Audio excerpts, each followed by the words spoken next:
Hello students, NK Mittal law class में आपका स्वागत है। आज हम यहाँ पर इंडियन कॉन्ट्रैक्ट एक्ट से related most important MCQs cover करेंगे। तो चलिए फिर अपनी आज की क्लास स्टार्ट करते हैं। फर्स्ट क्वेश्चन आपके सामने आ चुका है, आपको आंसर करते चलना है हमारे साथ में। बताइए, a proposal when accepted becomes, जब कोई प्रपोजल एक्सेप्टेड हो जाता है तो वह क्या बन जाता है? प्रॉमिस, वह प्रॉमिस बन जाता है, वो एक कॉन्ट्रैक्ट बन जाता है, या फिर वह वॉइडेबल बन जाता है, या फिर इनमें से कोई नहीं। तो सही आंसर होगा कि जब किसी प्रपोज़ल को एक्सेप्ट कर लिया जाता है, जब किसी प्रपोज़ल को एक्सेप्ट कर लिया जाता है तो वह प्रॉमिस बन जाता है। और इस बात के बारे में इंडियन कॉन्ट्रैक्ट एक्ट के सेक्शन 2 सबसेक्शन बी में प्रॉमिस को डिफाइन भी किया गया है। क्वेश्चन आपके सामने है, communication of proposal when complete. Communication of proposal कब कंप्लीट होता है ये बताइए आप। जैसे कि बहुत सिंपल एक एग्जांपल क्रिएट करते हैं। अगर ए है, उसने 1 जनवरी 2000 को बी के सामने एक ऑफ़र बनाया कि ए अपनी कार बी को 1 लाख रुपए में बेचना चाहता है। यह ऑफ़र इस बी को मिला है 3 जनवरी 2000 को। ठीक है, बी ने अपनी तरफ से अपनी सहमति कि हाँ वो इस कार को ख़रीदने को तैयार है। यह अपना लेटर ऑफ एक्सेप्टेंस पोस्ट कर दिया 5 जनवरी को, जो कि यह लेटर जो इसने पोस्ट किया है 5 जनवरी को, यह लेटर ए को मिला था 7 जनवरी 2000 को। अब यहाँ पर आपके सामने मैंने एक चार्ट कंप्लीट कर दिया है। अब बताइए, कम्युनिकेशन ऑफ प्रपोजल कौन से दिन कंप्लीट हुआ है? अब आपका आंसर अब तक आ जाना चाहिए और सही आंसर है कम्युनिकेशन ऑफ प्रपोजल यहाँ पर उस दिन कंप्लीट हो जाता है जिस दिन यह उस व्यक्ति की जानकारी में आ जाता है, जिस दिन यह ऑफ़र उस व्यक्ति की जानकारी में आ जाता है जिसके लिए इसे बनाया गया है। इसका मतलब प्रेजेंट एग्जाम्पल में यह ऑफ़र कम्युनिकेशन ऑफ प्रपोजल 3 जनवरी को कंप्लीट हो जाएगा। When it comes to the knowledge of the person to whom it is made, जिस दिन यह उस व्यक्ति की जानकारी में आ जाता है जिसके लिए इसे बनाया गया है। वैलिड कॉन्ट्रैक्ट में सबसे पहला स्टेप क्या आता है? तो हम अच्छी तरह से जानते हैं सब इस बात को। सबसे पहले आता है ऑफ़र। ऑफ़र को जब एक्सेप्ट कर लिया जाता है तब वो बन जाता है प्रॉमिस। प्रॉमिस प्लस कंसिडरेशन तब वो बन जाता है एग्रीमेंट, और agreement which is enforceable by law वो बन जाता है कॉन्ट्रैक्ट। तो प्रेजेंट एग्जाम्पल में प्रेजेंट क्वेश्चन में क्या पूछा गया है कि वैलिड कॉन्ट्रैक्ट का सबसे पहला स्टेप क्या होता है? तो सबसे पहला स्टेप होता है offer. Question, communication of acceptance is complete as against the acceptor. क्या पूछा गया है? कम्युनिकेशन ऑफ एक्सेप्टेंस कब कंप्लीट होता है अगेंस्ट एक्सेप्टर। अपने आंसर आप बताइए, क्या सही आंसर होगा इसमें से?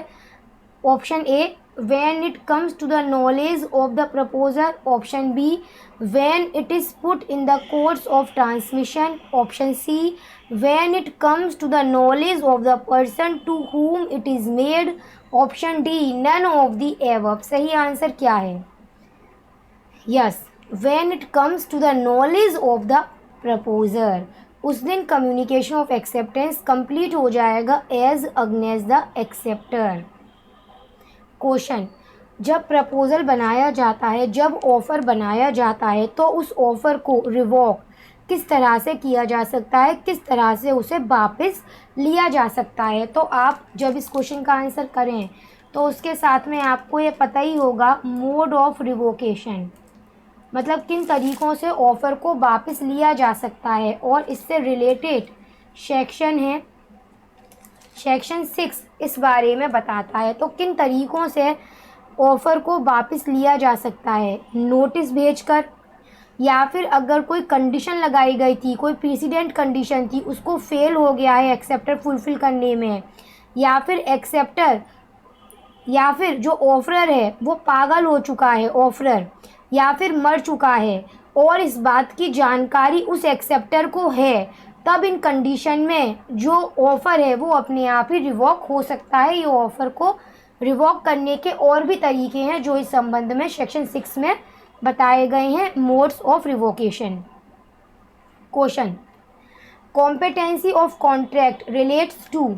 तो आपको पता ही होगा, जैसे कि हम पहले भी कई बार अपनी प्रीवियस क्लासेस में बता चुके हैं इस संबंध में आपको, कि अगर हम बात करें कि कोई भी एग्रीमेंट वैलिड कॉन्ट्रैक्ट की कैटेगरी में कब जाता है, तो कोई भी एग्रीमेंट वैलिड कॉन्ट्रैक्ट की कैटेगरी में तभी जाता है जब उसमें सेक्शन 10 के बताए गए सारे रिक्वायरमेंट्स फुलफ़िल हो रहे होते हैं।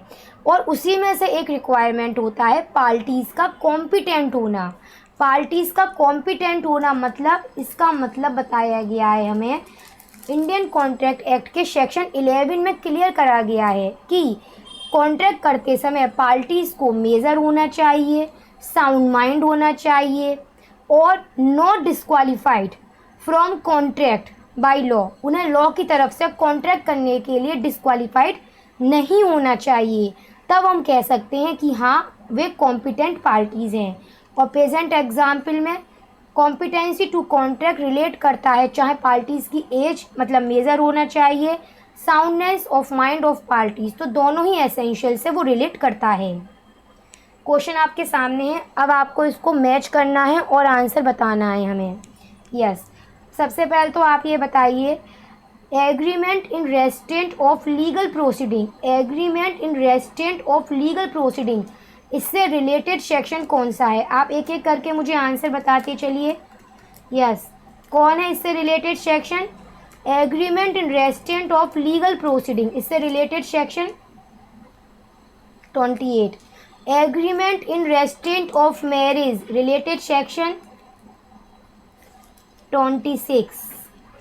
Wagering contract section 30। Contingent contract ये कहाँ पर डिफाइन है? सेक्शन 31 में डिफाइन है। Yes, agreement in restraint of legal proceeding section 28। Agreement, एक second, agreement in restraint of marriage कहाँ पर है? सेक्शन 26 में डिफाइन है। वेजरिंग कॉन्ट्रैक्ट कहाँ पर है? सेक्शन 30 में है। कंटिजेंट कॉन्ट्रैक्ट कहाँ पर है? ये सेक्शन 31 में बताया गया है। चलिए अगले क्वेश्चन की बात करते हैं। अगर यह पाया जाता है कि जो कॉन्ट्रैक्ट की पार्टीज़ हैं उसमें से किसी एक पार्टी ने सामने वाली पार्टी को ब्रीच करा है, उसने ब्रीच ऑफ कॉन्ट्रैक्ट करा है, तो जो पार्टी के साथ में ब्रीच ऑफ कॉन्ट्रैक्ट किया गया है, जो यहाँ पर इस संबंध में इसमें एग्रीव्ड पार्टी है, उसके पास क्या राइट आ जाएंगे? उसके पास ये राइट आ जाएंगे कि यहाँ पर वो इस संबंध में सूट फॉर डैमेजेस कर सकती है, सूट फॉर रेसेशन कर सकती है, सूट फॉर स्पेसिफिक परफॉर्मेंस कर सकती है, ऑल एवब उसके पास ये राइट आ जाएंगे एग्री पार्टी के पास में कि वो इस संबंध में suit for damages compensation claim करने के लिए मुकदमा कर सकती है, उस कॉन्ट्रैक्ट को कैंसिल करवाने के लिए मुकदमा कर सकती है, और अगर चाहे तो स्पेसिफिक परफॉर्मेंस के लिए भी सूट फाइल कर सकती है। क्वेश्चन अब बहुत ध्यान से रीड करिएगा, आपके सामने 4 एग्जाम्पल दे रखे गए हैं और यह बताइए कि उसमें से कौन सा ऐसा एग्जाम्पल है जो कि वॉइड नहीं है।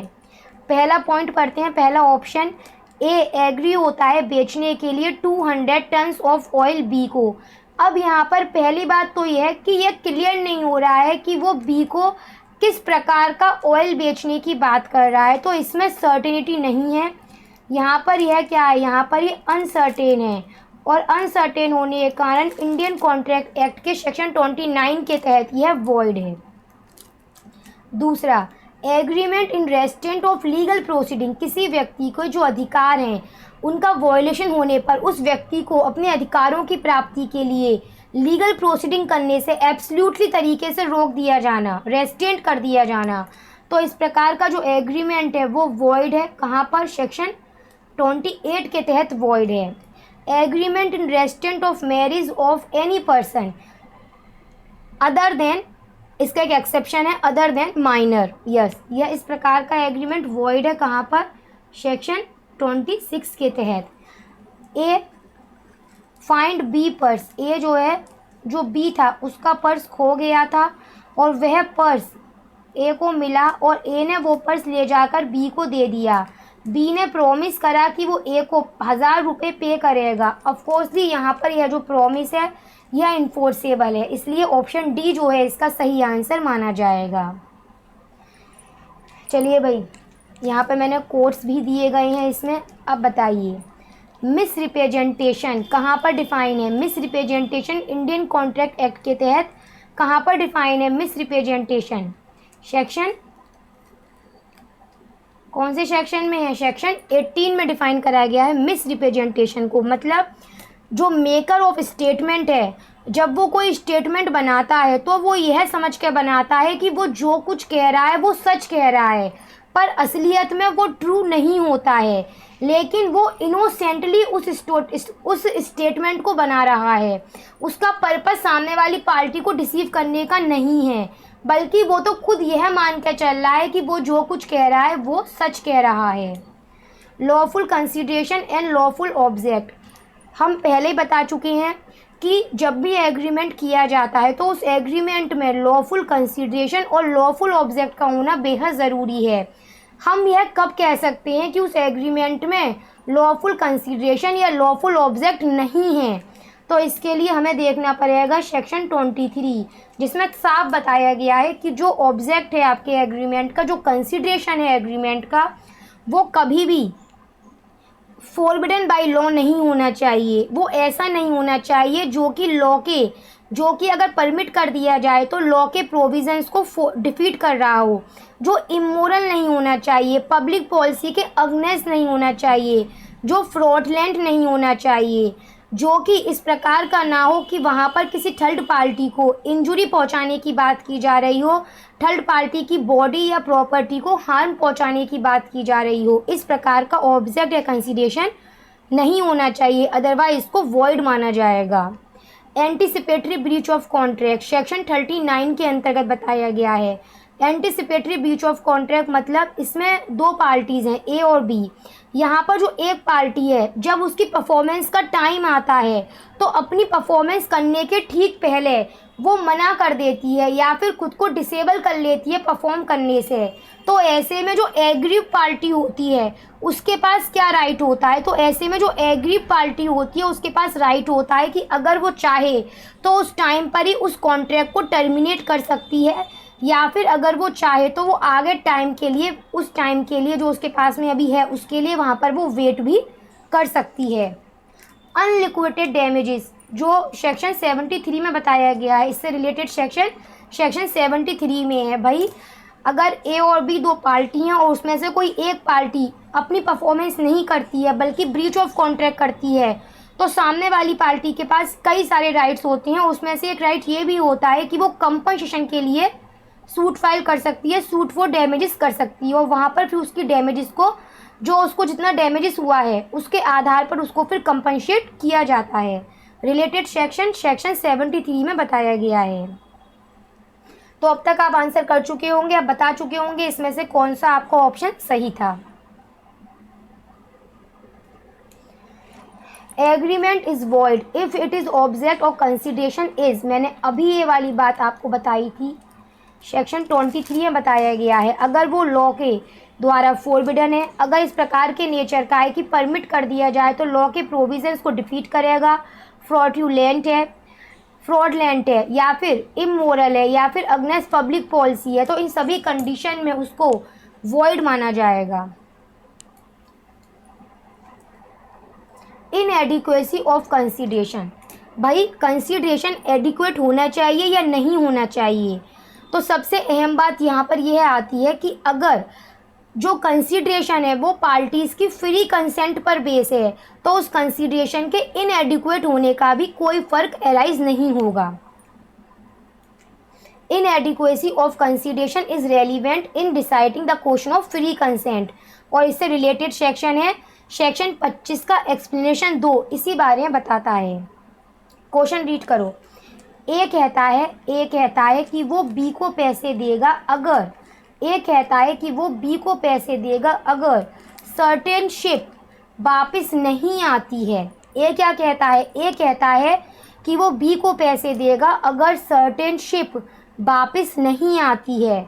शिप यहाँ पर डूब जाती है। शिप यहाँ पर क्या है, शिप यहाँ पर डूब जाती है। इसका मतलब ए जो चाहता था वही बात हो गई। अब यहाँ पर इस प्रकार का जो कॉन्ट्रैक्ट है बिटवीन ए और बी वो क्या होगा, वो इन्फोर्सेबल होगा और वो कंटिजेंट कॉन्ट्रैक्ट होगा सेक्शन 31 के अंतर्गत, जिसके बारे में बताया गया है।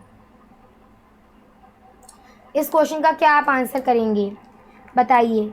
ए ने एक लेटर बनाया कि वो बी को एक लेटर बनाता है कि वो 80,000 रुपये में अपनी कार, ए ने एक लेटर बनाया कि वो 80,000 रुपये में अपनी कार बी को बेचना चाहता है, पर बी ने पलटकर आंसर दिया कि वो खरीदने को तैयार है बशर्ते कि वो 60,000 रुपये में ही खरीदेगा।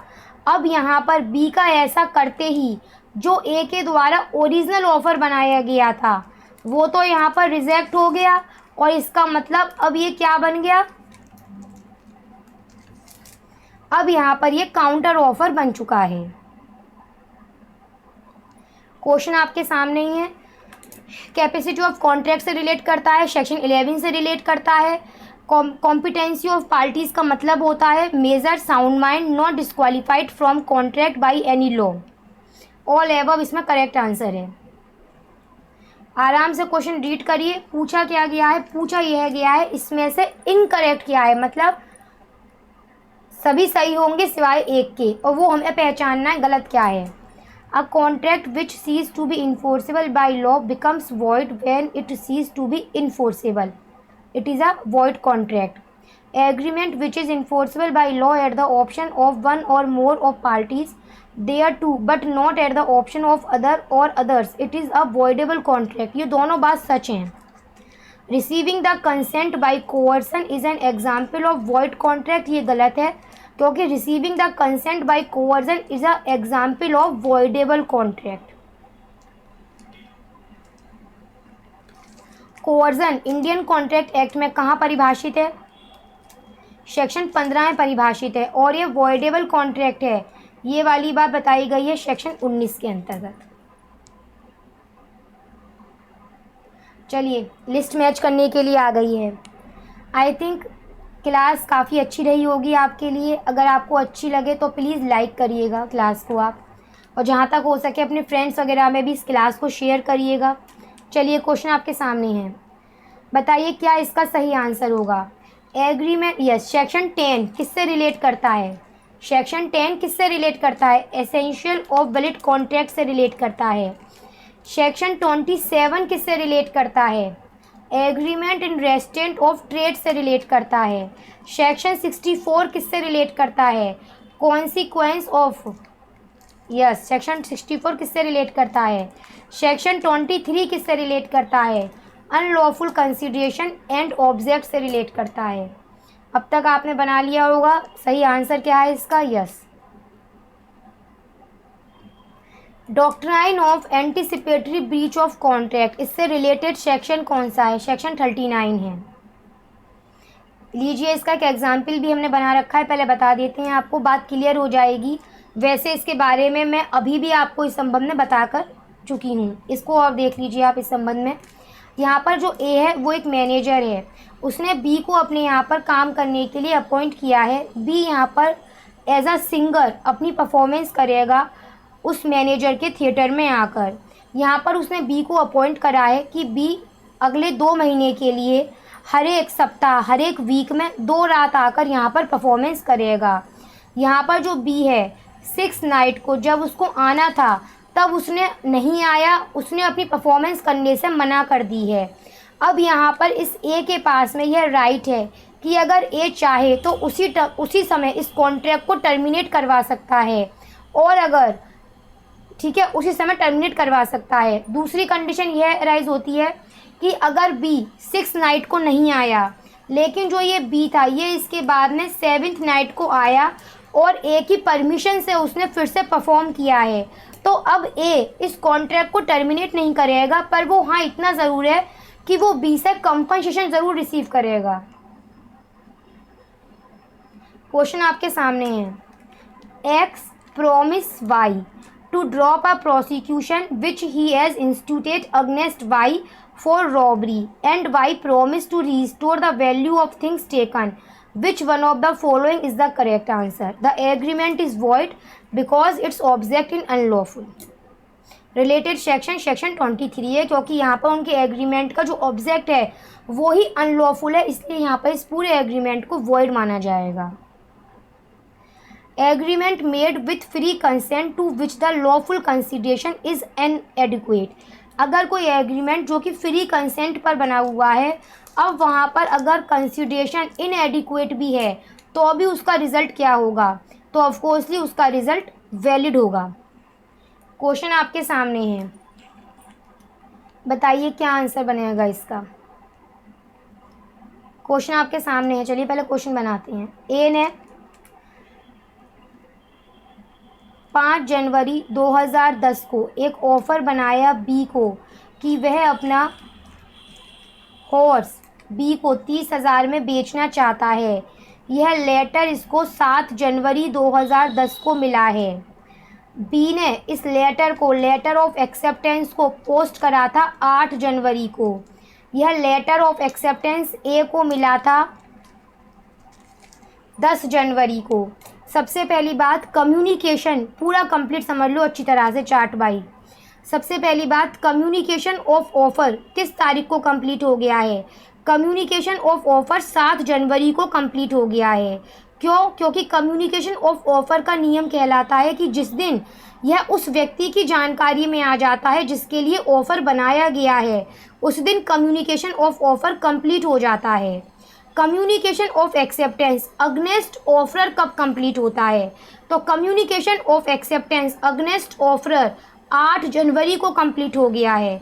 Communication of acceptance communication of acceptance against offeror कब कंप्लीट हुआ है? तो communication of acceptance against offeror 8 जनवरी को कंप्लीट हुआ है, क्योंकि नियम कहता है कि communication of acceptance against offeror उस दिन कंप्लीट हो जाएगा जिस दिन एक्सेप्टर के द्वारा अपना लेटर पोस्ट किया गया है ऑफ एक्सेप्टेंस का। Communication of acceptance against acceptor कब कंप्लीट हो जाएगा? तो प्रेजेंट एग्जाम्पल में यह अगेंस्ट एक्सेप्टर 10 जनवरी को कंप्लीट हो जाएगा। Communication of acceptance against acceptor उस दिन कंप्लीट होता है जिस दिन यह लेटर ऑफ एक्सेप्टेंस का ऑफरर को मिल जाता है, उस दिन ये अगेंस्ट एक्सेप्टर हो जाता है। प्रेजेंट क्वेश्चन पूछा क्या गया था? कम्युनिकेशन ऑफ एक्सेप्टेंस अगेंस्ट ए कब कंप्लीट होगा, मतलब कि अगेंस्ट ऑफरर कब कंप्लीट होगा? तो अगेंस्ट ऑफरर उस दिन कंप्लीट हो जाएगा जिस दिन बी ने अपना लेटर ऑफ एक्सेप्टेंस पोस्ट कर दिया है, 8 जनवरी को कंप्लीट हो जाएगा। तो इसी के साथ अपनी हम आज की ये क्लास कंप्लीट करती हैं।